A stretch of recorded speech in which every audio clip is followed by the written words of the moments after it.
Welcome to my channel. প্রথমেই বলি যে এই গোবিবল্লভপুরে এই লকডাউন পরিস্থিতিতে আমাদের 27 তারিখ অবধি লকডাউন রয়েছে। তো তাই এই অবস্থায় আমরা কি করতে চাইছি যে মোটামুটি আমি এই অনলাইনের মধ্য দিয়ে অর্থাৎ এই ইউটিউব আপলোড করছি ভিডিওগুলো। এখানে তোমাদের যা কিছু অসুবিধা রয়েছে বা যা কিছু অসুবিধা থাকতে পারে বা আসতে পারে সেইগুলো তোমরা মোটামুটি আমাকে ক্লাসে ডিসকাস করবে, বলে দেবে। আমি সব কিছু ডিসকাস করব। যদি কিছু বুঝতে অসুবিধা হয় তোমাদের, টোটালটাই আমি যখন ক্লাস যাব কিছুদিন পর তখন ওগুলোকে আমি ক্লিয়ার করে দেবো ডাউটগুলো। তো আজকে আমরা শুরু করি। এবং আরেকটা জিনিস যে তোমাদের যে দেখতে পাচ্ছ যে লেটিস শক্তি, এটা আজকে শুরু করব। তো ওটা কিছু স্টুডেন্ট আমাকে বললো পার্সোনালি যে বলছে এই জিনিসটা আরেকবার স্যার বলে দিন। তো তার জন্য আমি বলছি তো এখান থেকে টপিকটা শুরু করা যাক। ওকে, তো চলো শুরু করি। ফার্স্ট যেটা আজকে যে শুরু করতে চাইছি, আমরা পড়াচ্ছিলাম কি রাসায়নিক বন্ধন এবং আণবিক গঠন। ওকে, তো রাসায়নিক বন্ধনের ক্ষেত্রে আমরা ফার্স্ট যেটা সেটা নিয়ে আমরা ডিসকাস করেছিলাম ফার্স্ট ক্লাসে।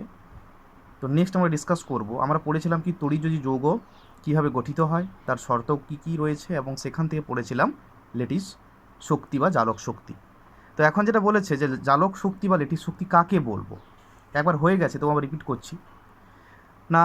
লেটিস শক্তি বা জালক শক্তি তাকেই বলবো, বলছে যদি গ্যাসীয় ক্যাটায়ন এবং অ্যানায়ন, গ্যাসীয় ক্যাটায়ন এবং অ্যানায়ন থেকে যদি আমরা 1 গ্রাম ফর্মুলা আয়নীয় ক্যালাস তৈরি করতে পারি, এবং ওইটা তৈরি করতে গেলে কতটা শক্তি আমাদের বেরিয়ে যাচ্ছে বা নির্গত হচ্ছে, ওকেই বলা হচ্ছে লেটিস শক্তি। বোঝা গেল? কি বলেছে দেখো, এখানে বলে দিয়েছি এখানে যে একটা ক্যাটায়ন যেটা কিনা হবে গ্যাসিয়াস, এবং একটা অ্যানায়ন এটাও গ্যাসিয়াস, এরা যদি পরস্পর মিক্স আপ হয়, মিক্সিং করে, দিয়ে দেখতে পাচ্ছি একটা কি ফর্ম করলো, M+A- যৌগ, যেটা হচ্ছে মেনলি ক্যালাস যৌগ গঠন করলো।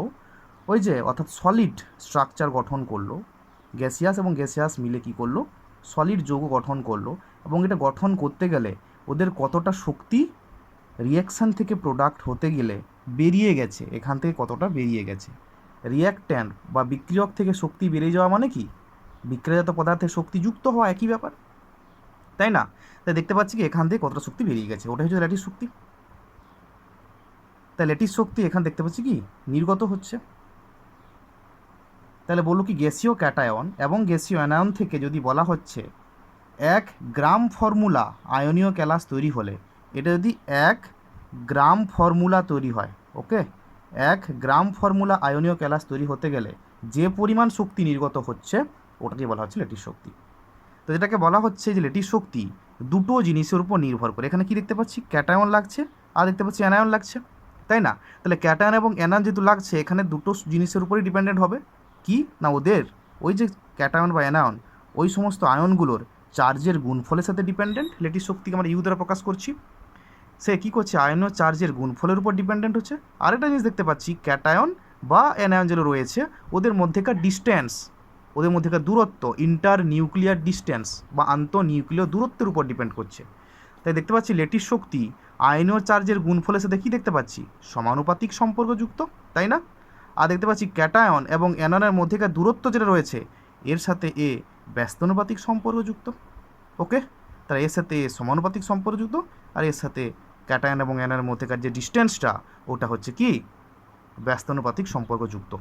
তাহলে চলে আসতে পারি পরীক্ষায় যেটা কোশ্চেন আসে, তোমাদের বলবে কি এটার উপর দিয়েও কিছু কোশ্চেন দিতে পারে, এটার উপর দিয়েও কিছু কোশ্চেন দিতে পারে।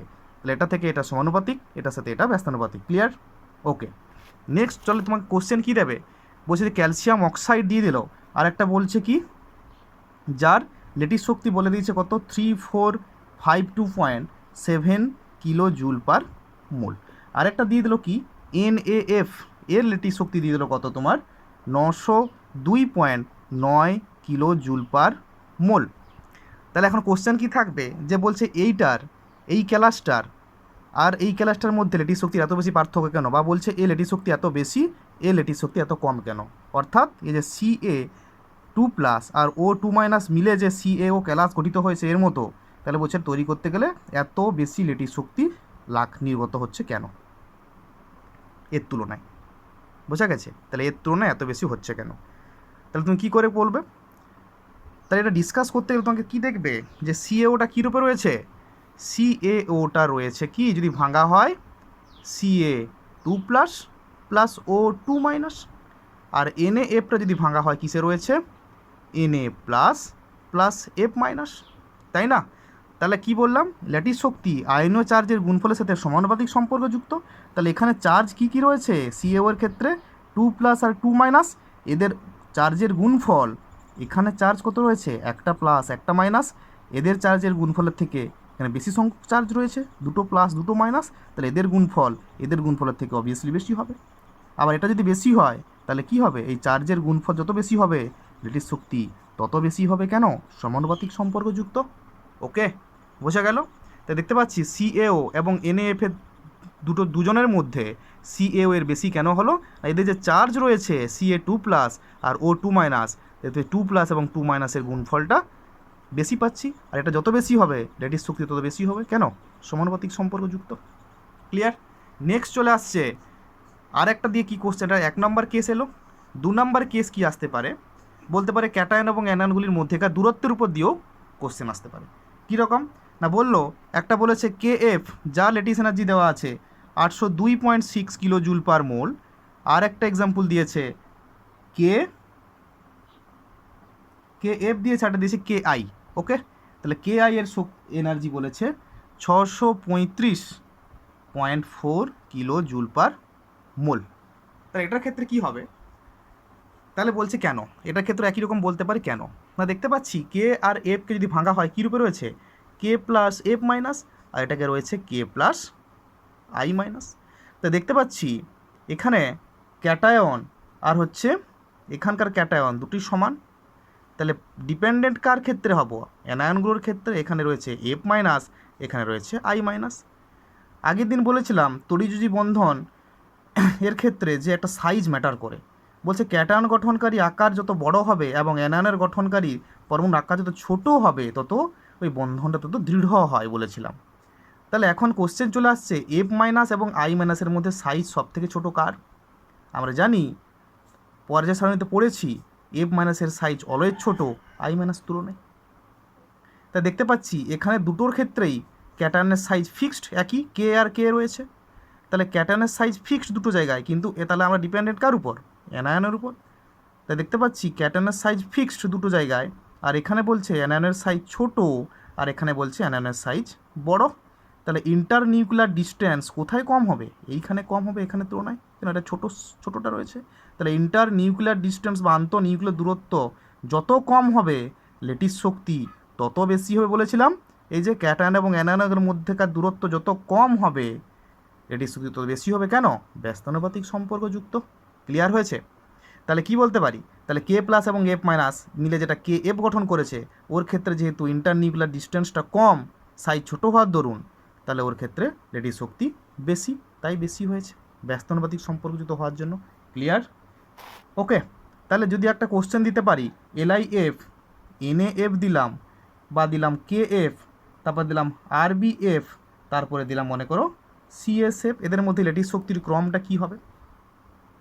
দেখতে পাচ্ছি প্রত্যেকটা ক্ষেত্রেই অ্যানায়নগুলোর সাইজ সমান ধরে নিয়েছে, এখানে F F F F F minus F minus রয়েছে। তাহলে ডিপেন্ডেন্ট কার উপর হবো, ক্যাটায়নগুলোর উপর দেখবো আমরা, কে রয়েছে Li plus Na plus K plus, অর্থাৎ দেখতে পাচ্ছি এটা কী পরপর দেওয়া আছে, lithium, sodium, potassium, rubidium, caesium, মানে একটা গ্রুপ ওয়াইজ দেওয়া আছে।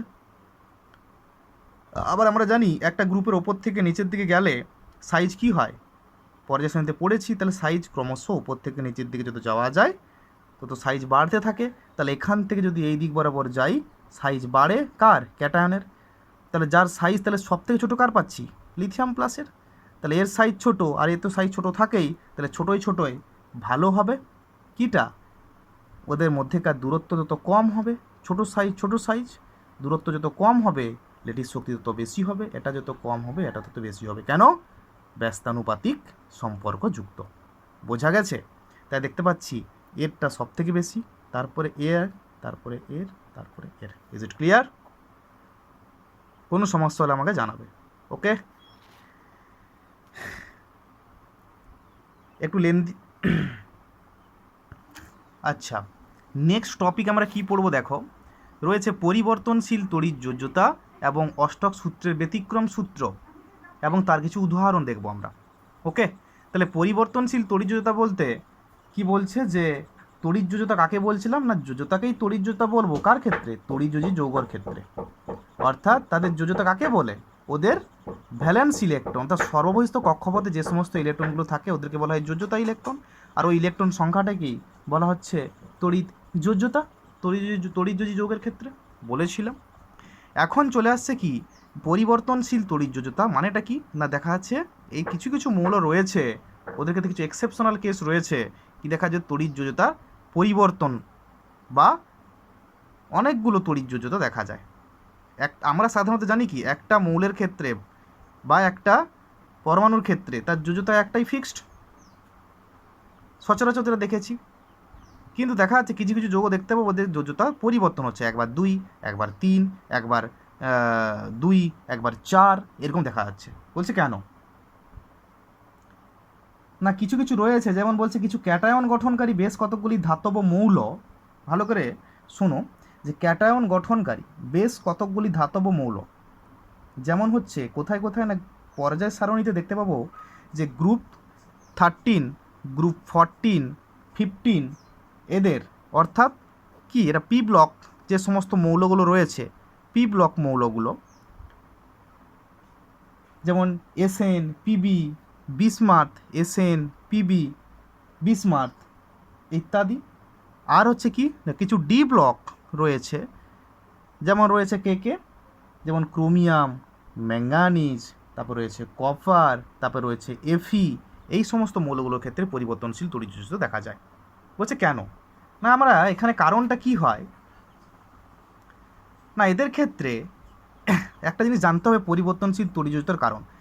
যদি আমরা পি ব্লক মৌল বলি, এদের ক্ষেত্রে আউটার মোল ইলেকট্রনিক কনফিগারেশান কীরকম থাকে না, পি ব্লকের ক্ষেত্রে জানি আমরা NH2 NP 1 থেকে 6 অবধি যায়, NH2 NP 1, NH2 NP 2, NP 3, NP 4 হয়ে ডট ডট ডট হয়ে NH2 NP 6 অবধি যায়, তাই না?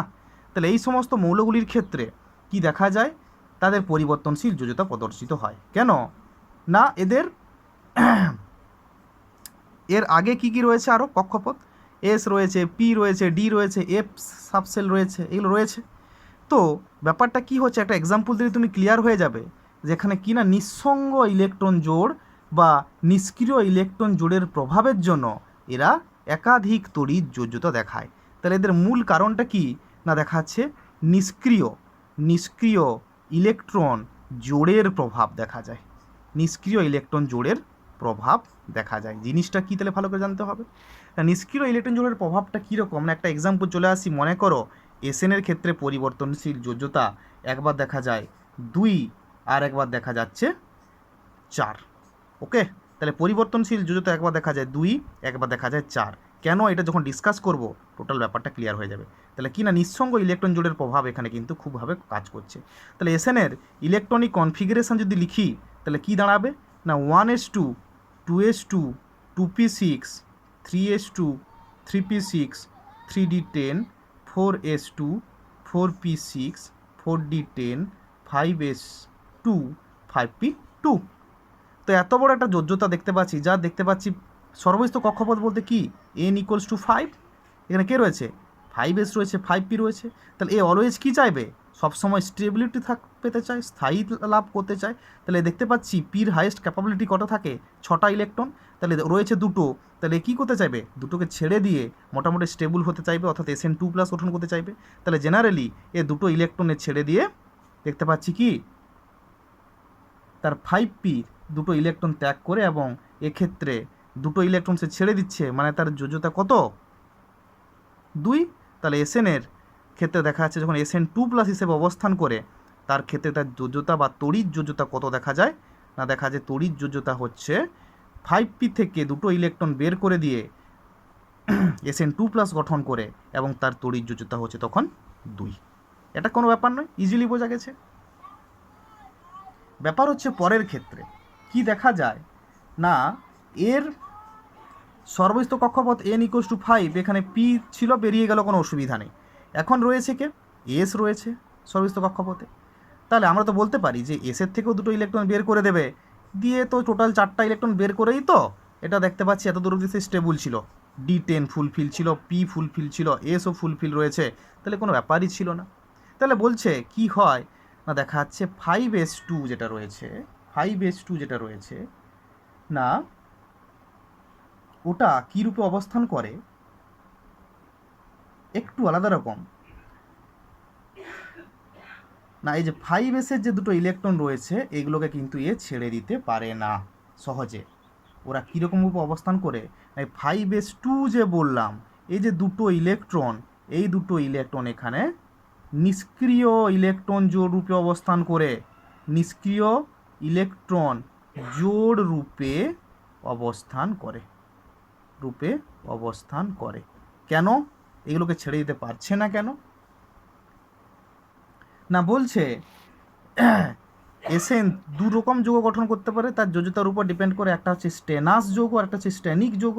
স্টেনাস আস যৌগ কাদের বলা হয়, কমটাকে বলা হয় আস্ট, অর্থাৎ তড়িৎ যোজ্যতা যখন 2 তখন সে SN2+ যখন সে কোনো কারোর সাথে কম্পাউন্ড ফর্ম করলে তাকে বলা হয় স্টেনাস। আর যখন বলা হচ্ছে তড়িৎ যোজ্যতা 4 পাবো তখন বলবো তাকে স্টেনিক। ইক যৌগ, আস যৌগ আর ইক যৌগ পড়েছো। তাহলে ব্যাপার কি হচ্ছে না, এসএনের ক্ষেত্রে দেখতে পাচ্ছি এই যে 5s যে ইলেকট্রনগুলো রয়েছে দুটো, ওদের আগে যেগুলো রয়েছে ডি অরবাইটালস, পি অরবাইটালস, এই যে অরবাইটালসগুলো রয়েছে, আমরা আগে প্রথমে পড়েছিলাম যে বাধা দেওয়ার ক্ষমতা বা স্ক্রিনিং এফেক্ট ব্যাপারটা পড়েছিলাম। কীরকম অর্ডার ছিল স্ক্রিনিং এফেক্টের, এস সব থেকে বেশি দেয়, তারপরে পি, তারপরে ডি, তারপরে এফ, অর্থাৎ এসের বাধা দেওয়ার ক্ষমতা সব থেকে বেশি বা আড়াল করার ক্ষমতা সব থেকে বেশি, তারপরে পি, তারপরে ডি, তারপরে এফ। তাহলে এখানে যদি নিউক্লিয়াস থাকে তাহলে নিউক্লিয়াসের সর্বস্থ কক্ষপথে কারা রয়েছে, 5sটা তো পড়ে রয়েছে, এটা বেরিয়ে গেছিলো, 5s পড়ে রয়েছে।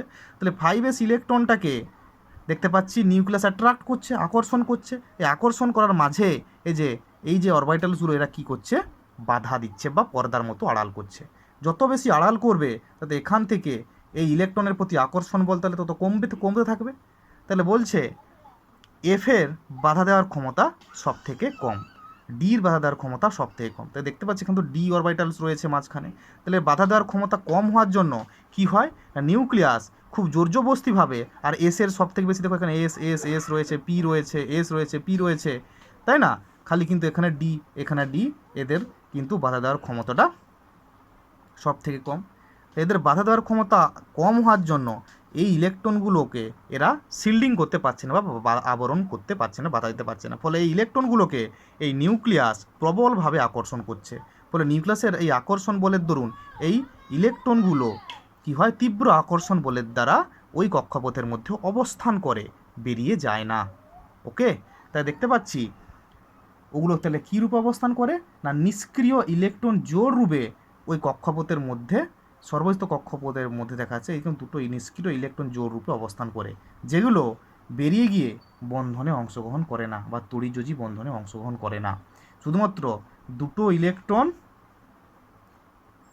ঠিক আছে। তাহলে স্টেনিক দুটো ইলেকট্রন এখানে প্রথমে বর্জিত হলো 5p2 ক্ষেত্রে, দিয়ে SN2+ গঠন করলো। তারপরে SN4+ যদি বলা হয়, SN4+ যখন গঠিত হবে পরবর্তীকালে, বলছে SN4+ গঠনকালে আমরা ধরে নিই যে 1s2 থেকে ডট ডট ডট ডট হয়ে কত 4p6 4d10 এত দূর অবধি ধরে নিচ্ছি, ঠিক আছে। কিন্তু দেখা যাচ্ছে 5s2 যে ইলেকট্রনগুলো ওইগুলো কিন্তু দেখা যাচ্ছে ওখানে নিঃসঙ্গ ইলেকট্রন জোড়রূপে অবস্থান করে, অর্থাৎ ওরা বন্ধনে অংশগ্রহণ করে না। হয়েছে, তাহলে 5s2 এবং 5p2 এই চারটি ইলেকট্রন মোটামুটি বর্জিত হয়ে যায় এবং দেখা যাচ্ছে তার তড়িৎ যোজ্যতা কত দেখায়, SN4 দেখায়। তো তখন তার দেখা যাচ্ছে কি SN4+ গঠিত হয় তখন, তাহলে SN2+ একবার SN4+ গঠিত হলো। বোঝা গেছে? তাহলে এখানে দুটো জিনিস ক্লিয়ার হলাম। একটা হচ্ছে কি যে স্ট্যানাস যৌগ যখন গঠিত হয় তখন কি বললাম, দুটো ইলেকট্রন সর্বস্থ কক্ষের ছেড়ে দিল পি থেকে, এবং এই দুটো ইলেকট্রন তখন কী রূপে অবস্থান করে না, নিঃসঙ্গ ইলেকট্রন জোড় রূপে অবস্থান করে, অর্থাৎ এরা বন্ধনে অংশগ্রহণ করে না। ওর উপরে দুটো নিঃসঙ্গ ইলেকট্রন রূপে অবস্থান করে, নিষ্ক্রিয় রূপে অবস্থান করে, বন্ধনে পার্টিসিপেট করে না, তখন তার তড়িৎ যোজ্যতা হচ্ছে 2, দুটো ছেড়েছে। আবার পরবর্তীকালে যখন স্ট্যানিক যৌগ গঠন করে তখন দেখা যাচ্ছে এর থেকে দুটো ইলেকট্রন আর এর থেকে দুটো ইলেকট্রন, সর্বস্থ n=5 যে কক্ষপথ রয়েছে টোটাল 4টে ইলেকট্রন বেরিয়ে যায়। তো দেখতে পাচ্ছি কি না, এইখানে এসে কমপ্লিট হয়। তখন SN4+ যৌগ গঠিত হয়, তখন তার যোজ্যতা হচ্ছে 4। তাহলে একবার দেখা যাচ্ছে যোজ্যতা 2, একবার দেখা যাচ্ছে যোজ্যতা 4। তাহলে পরিবর্তনশীল বা ভেরিয়েবল ভ্যালেন্সি বা ইলেকট্রোভ্যালেন্সি অবজার্ভ করা যাচ্ছে। ওকে, এখন চলে আসছি ডি ব্লক মৌলসমূহের কিছু এক্সাম্পল। যেমন চলে আসছি কি এফির ক্ষেত্রে কি দেখা যায়, ইলেকট্রনিক কনফিগারেশন দেখো 1s2 2s2 2p6 3s2 3p6 3d6 4s2। এখন মনে করো এ কি করলো, তার সর্বস্থ কক্ষপথ n = 4 ছিল, এর থেকে দেখতে পাচ্ছি দুটো ইলেকট্রন ত্যাগ করলো, হয়েছে এফি পরমাণু দুটি ইলেকট্রন 4s এর দুটি ইলেকট্রন ত্যাগ করে Fe2+ ক্যাটায়ন ফর্ম করলো। তাহলে 1s2 2s2 2p6 3s2 3p6 3d6 এ কমপ্লিট হয়েছে। তাহলে এক্ষেত্রে ফেরাস যৌগ গঠিত হয়েছে, ফেরাস যৌগ, তাই না? এই ফেরাস যৌগের তাহলে তড়িৎ যোজ্যতা কত? ফেরাস যৌগের তড়িৎ যোজ্যতা এখানে কত বললাম, দুটো ইলেকট্রন ত্যাগ করেছে মানে 2। তাহলে ফেরাস যৌগ গঠিত হয়েছে 2+, তাই ফেরাস যৌগ। এখন ফেরাস যৌগের ক্ষেত্রে তড়িৎ যোজ্যতা পেলাম 2, দুটো ইলেকট্রন ত্যাগ করে এইখানে এসে কমপ্লিট হয়েছে। পরবর্তী মনে করো আমরা জানি যে এখানে এখন সর্বস্থ কক্ষপথ কে 3D রয়েছে, 3D দেখতে পাচ্ছি 3D কি রয়েছে 6 রয়েছে। আমরা জানি কোনো কক্ষপথ বা কোনো অরবাইটার যদি half field or full field থাকে, অর্থাৎ সম্পূর্ণ বা অর্ধপূর্ণ দ্বারা পূর্ণ থাকে, তবে সেটি বেশি স্থায়ী। তো দেখতে পাচ্ছি 3D 6 রয়েছে, তো এটা কি রয়েছে, এ যদি আর একটা ইলেকট্রন ছেড়ে দেয় তাহলে 3D 5 রূপে অবস্থান করবে, অর্থাৎ কি হাফ ফিল্ড বা অর্ধপূর্ণ রূপে অবস্থান করবে জানি।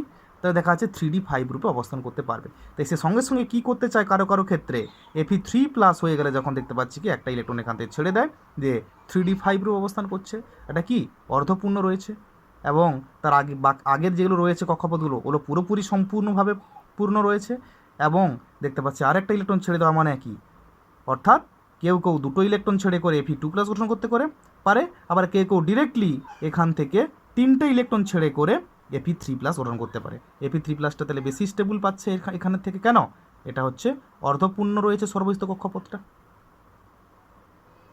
তাই তো। তাহলে এর ক্ষেত্রে তাহলে এটা হচ্ছে কি ফেরিক যৌগ গঠন করে, সেটা হচ্ছে ফেরাস যৌগ, এটা হচ্ছে ফেরিক যৌগ গঠন করে। তাহলে এর ক্ষেত্রে তড়িৎ যোজ্যতা কত? এর ক্ষেত্রে তড়িৎ যোজ্যতা হচ্ছে 3টে ইলেকট্রন বেরিয়েছে, তাহলে 3। তাহলে একবার দেখালাম তড়িৎ যোজ্যতা 2, একবার দেখালাম তড়িৎ যোজ্যতা 3, তাহলে এখানেও পরিবর্তনশীল যোজ্যতা দেখা যাচ্ছে। ক্লিয়ার? ওকে, নেক্সট টপিক আমরা পড়ব সর্বগাঙ্ক সংখ্যা বা কোঅর্ডিনেশন নাম্বার কাকে বলছে।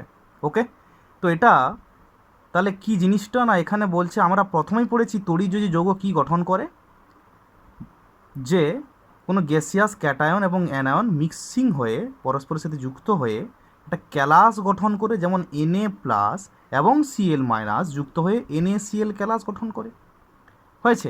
এবং সেই ক্যালাসের দেখতে কীরকম হয়, ক্যালাসগুলো ঠিক এই টাইপের হয়ে থাকে NaCl ক্যালাসটা, অর্থাৎ 3 ডাইমেনশনাল স্ট্রাকচার পেতে পারি, যেখানে রয়েছে কি Na+ রয়েছে এবং Cl- রয়েছে।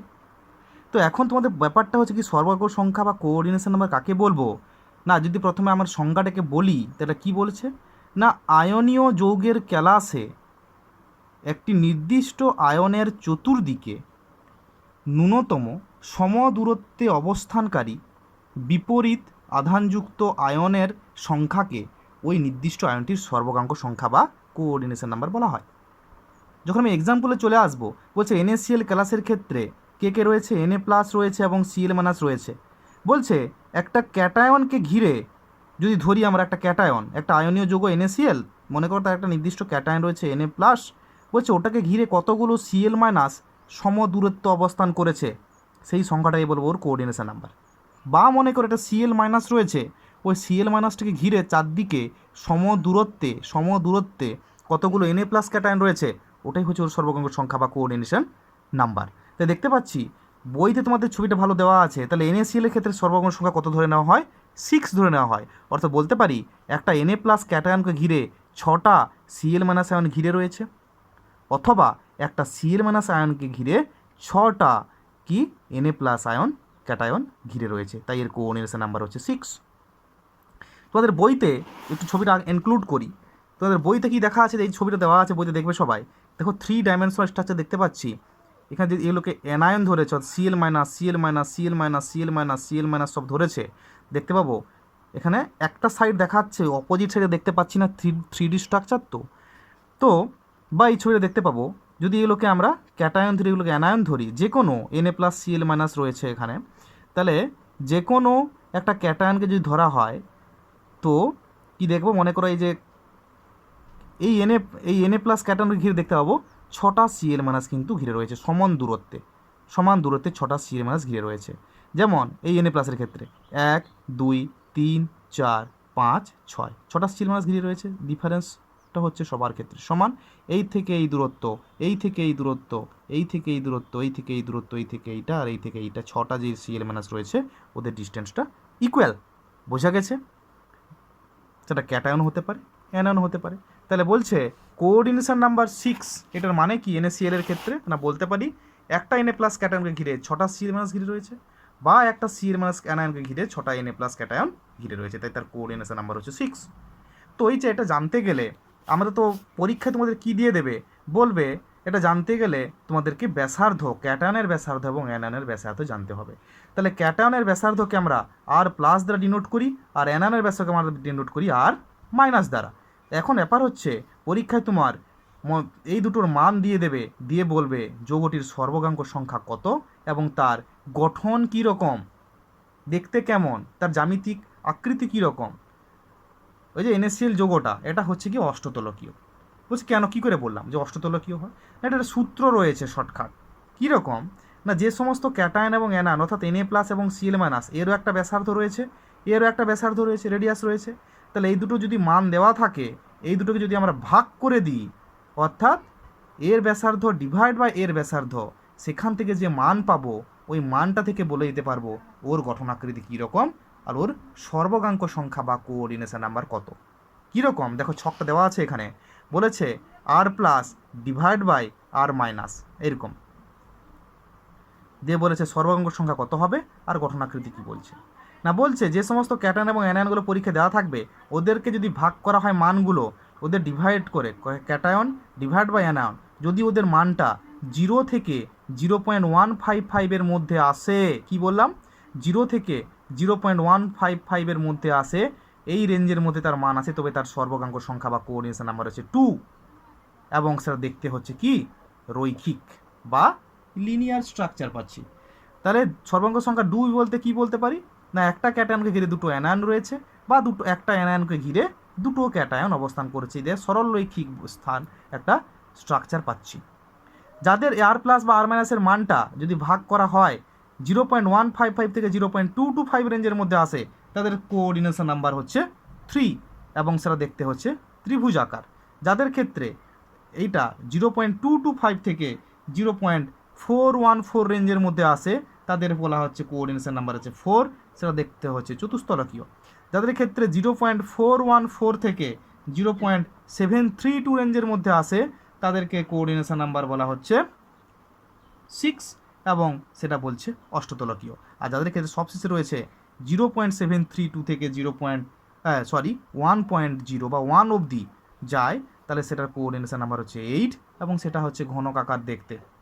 ওকে, তাহলে তোমাকে যদি বলা হয় পরীক্ষায় কোশ্চেন দিয়ে দিল, দিয়ে বলছে যে বললো R(Zn2+) এর মান দেওয়া আছে কত, R(Zn2+) এর মান দেওয়া আছে 0.74 আর্মস্ট্রং, আর তোমাকে দিয়েছে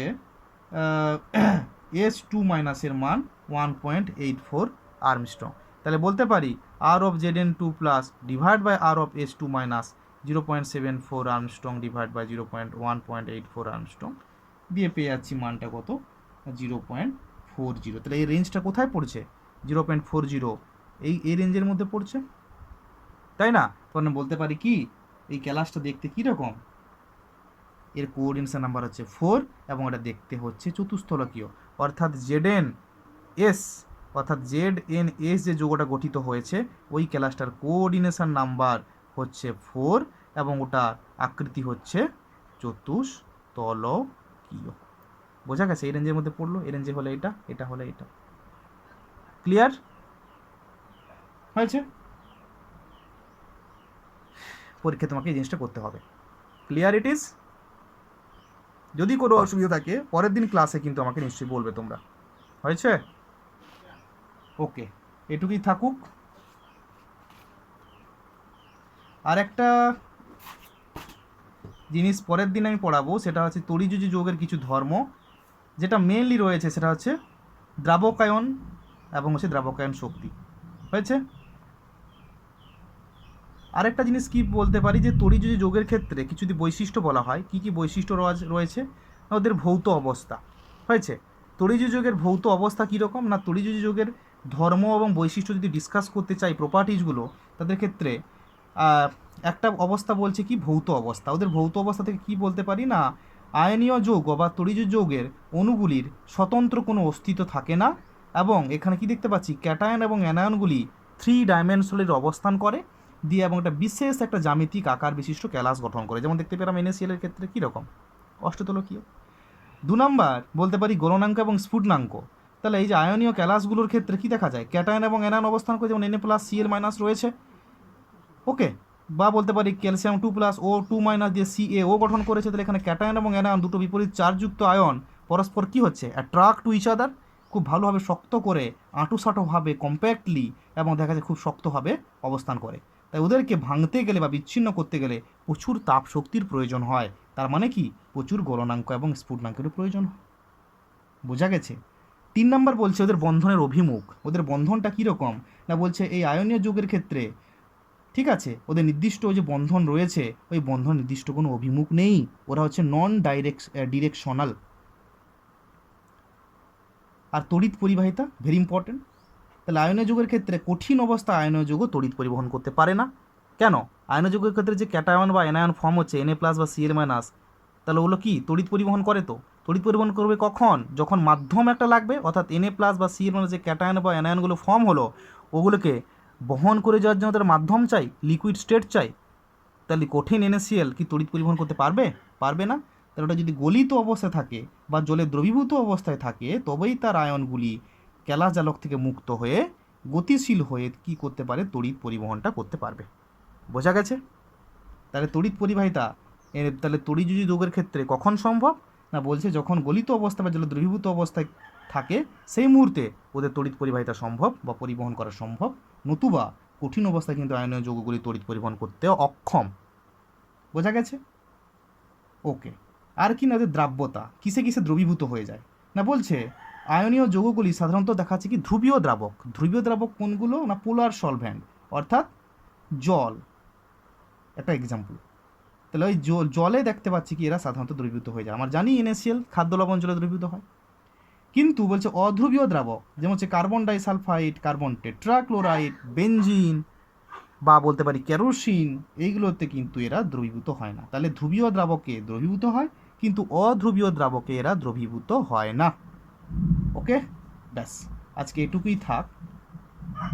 পরবর্তী যে ক্লাসটা রয়েছে ওখানে আমরা দ্রাবকায়ন শক্তি এবং দ্রাবকায়ন কী আয়নের ব্যাপার, এবং তারপরে যে মোস্ট ইম্পর্ট্যান্ট পার্ট সেটা হচ্ছে কি সমযোজ্যতা বা কোভ্যালেন্সি এবং সমযোজী বন্ধন বা কোভ্যালেন্ট বন্ড কি, ওটা রয়েছে, ওটা ডিসকাস করবো। Very important. পরের ক্লাসগুলো ভালো করে ফলো করো। কেমন হয়েছে জানিও আমাকে। বুঝতে যদি কোনো অসুবিধা হয় আমাকে ইমিডিয়েট হোয়াটসঅ্যাপে যে গ্রুপ রয়েছে ওই গ্রুপে আমাকে জানিও। Thank you.